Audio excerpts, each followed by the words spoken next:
Hai, Assalamualaikum warahmatullahi wabarakatuh dan salam sejahtera. Saya Cik Muhammad Zafan Danish bin Cik Ahmad Amiruddin dari Sekolah Kebahasaan Bukit Anak Dara.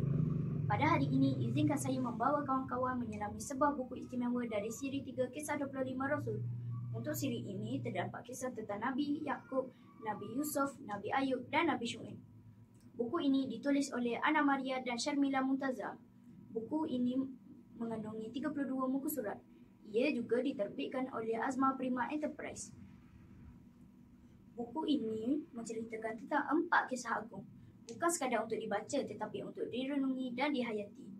Setiap kisah ibarat cahaya yang membimbing hati kita ke arah keimanan dan ketakwaan dalam menghadapi liku-liku kehidupan.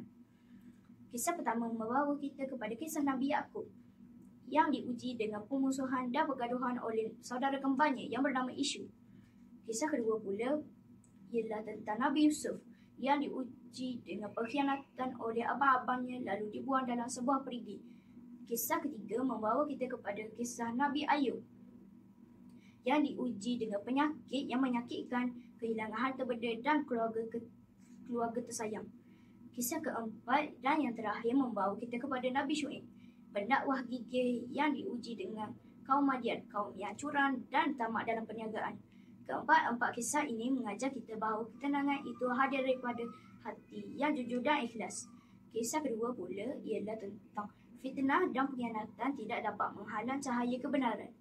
Kisah keempat mengajar kita bahawa setiap ujian ialah tanda kasih sayang Allah kepada hamba-hambanya yang terpilih. Pengajaran terakhir ialah keberanian untuk menegakkan yang hak datang daripada hati yang berani dan jujur. Kesimpulannya, kisah siri 325 Rasul ini bukan sekadar helaian kisah lama, tetapi khazanah rohani yang membina jiwa. Ia juga membina kasih sayang kepada Nabi-Nabi dan Rasul. Saya menyarankan kawan-kawan untuk membaca buku ini. Dalam setiap halaman tersembunyi mutiara nasihat yang membolehkan kita untuk menjadi pelajar yang lebih baik dalam sekolah. Sekian daripada saya. Jika ada sumur di ladang, boleh saya menumpang mandi. Jika ada umur yang panjang, insya-Allah kita akan berjumpa lagi. Bye. Wassalamualaikum warahmatullahi wabarakatuh.